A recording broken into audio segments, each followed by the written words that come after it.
ubuzima bw'ubushako bwanjye ni ukuvuga ngo nageze nyine n'ahangaha ndangije mpaba nk'imyaka nk'itatu, noneho birangije nshaka umugore kubera ko nyine nawe yari umusinzi, tuba turananiranwe tubyaranye umwana umwe. tubona turya ariko ntitwibaza byinshi kuba biri inyuma. Kwigendera bisanzwe, mbona umugabo wikoreye umufuka, ni umufuka w'amakara. Ntekereje neza nibuka ko ahantu awujyanye gahunda ari ukuwifashisha mu guteka. Nibaza ikibazo kimwe, ese ko abashyiriye amakara we yariye? Nahise mfata umwanzuro wo kumwegera mubaza neza ku buzima bwe, wenda namwigiraho byinshi. Ikindi kibazo ntasiga ni niba afite abana, ese abona babayeho bate? Ese abateganyiriza iki?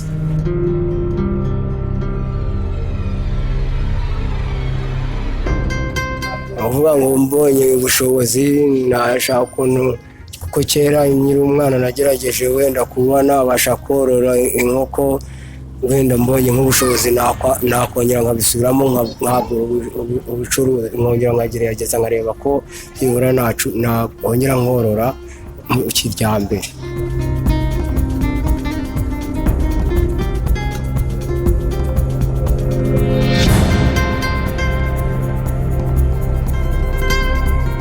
Nitwa Kayiranga. Nitwa Kayiranga, navukiye mu karere ka Rwamagana. Impamvu ndi inangaha nuko naje nje gupagasa. Navutse 87. Rero mvukira mu buzima bubi, na ubuzima nari ndimo ntabwo bwari bwiza.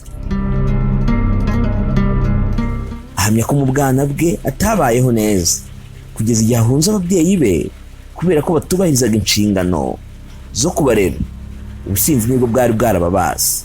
Cyaba ubuzima bwanjye bw'ubwana nabayeho nabi, mvuka mfite ababyeyi batumvikana. Ubu rero biba ngombwa yuko nyine mbahunga nkayizira inaha.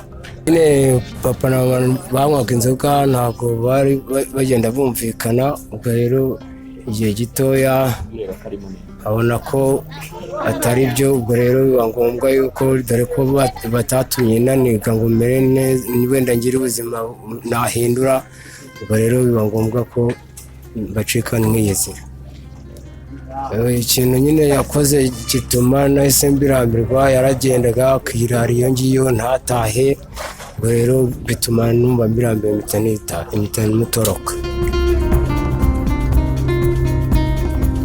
Ngo babayeho we n'abavandimwe be baca inshuro.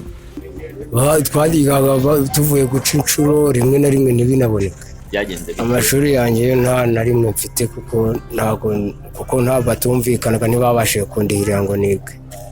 Numvaga ngomba wenda kuzaba nk'umwarimu cyangwa se nkaba umuyobozi. Numva ko nyine ngomba kuzashaka ikintu kineza imbere.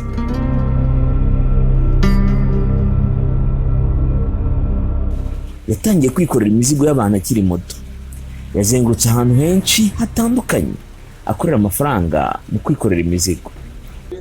Yagiye mu buzima bubi, n'ubundi nagumye muri bwa buzima bubi kuko nta kazi nigeze mbona.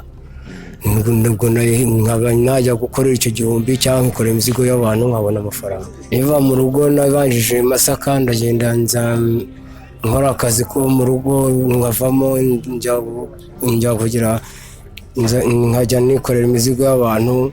Birangije ndongera mbona ntabwo birimo biragenda, ndimuka nza hano mu Bwiza, naho bakomeza.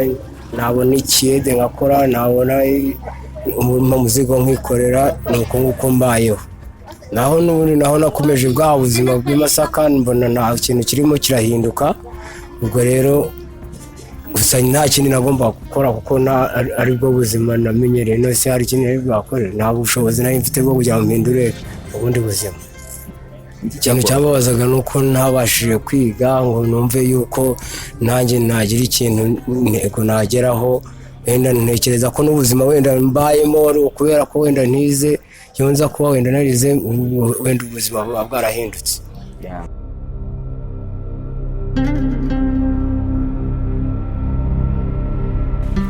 Yageze ashaka umugore w'umusinzi, nyuma birangira bananiranywe bafitanye umwana umwe. ubuzima bw'ubushako bwanjye ni ukuvuga ngo nageze nyine n'ahangaha ndangije mpaba nk'imyaka nk'itatu, noneho birangije nshaka umugore kubera ko nyine nawe yari umusinzi, tuba turananiranwe tubyaranye umwana umwe. Nyine ubuzima bwabyo impamvu bwandambiye, yaragendaga akajya kwinywera inzoga akaza yasinze, ntabashe gufata inshingano zo mu rugo, ntabashe kuba wenda yakwita no kuri uwo mwana. Nibona mbese birandambiye, ndabyihorera ndamureka.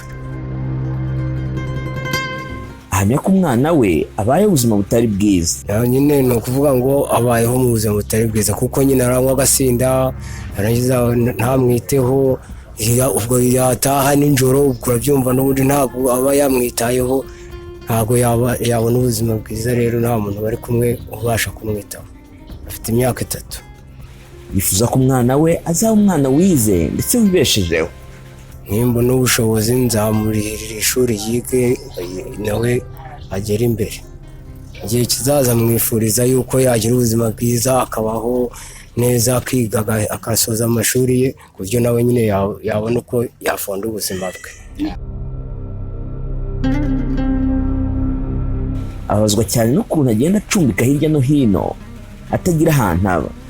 Nta gihe numva nishimye kuko ubuzima mba mbayemo ntabwo mba mbwishimiye. Abazwa n'uburyo mbayeho, ngenda ncumbika, ngenda mbaho bwije, ejo nkaba nahavuye kubera ubushobozi bwo kuba nabasha gukodesha. Kurumva ntabwo ari ubwo buzima, ntabwo ari bwiza. Akazi akora avuga ko nta kintu kamumariye.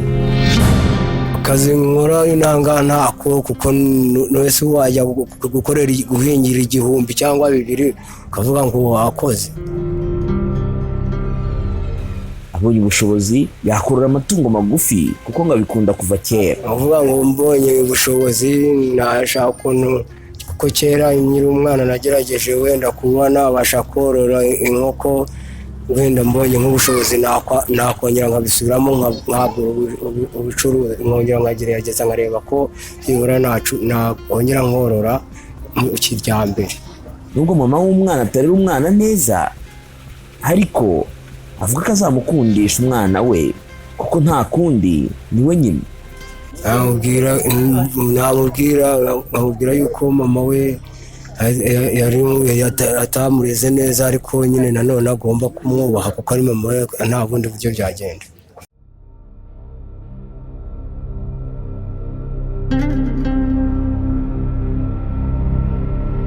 Byarangiye muhaye ukuboko, gusa sinabikoreye we cyane kuko afite uko abayeho.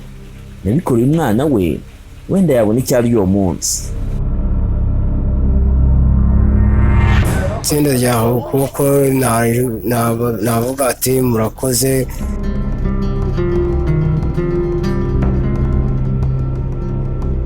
Abantu bazareba inkuru yanjye nibabona wenda ibyo nababwiye ari byo basuzumye neza, nababwira ati murakoze rwose.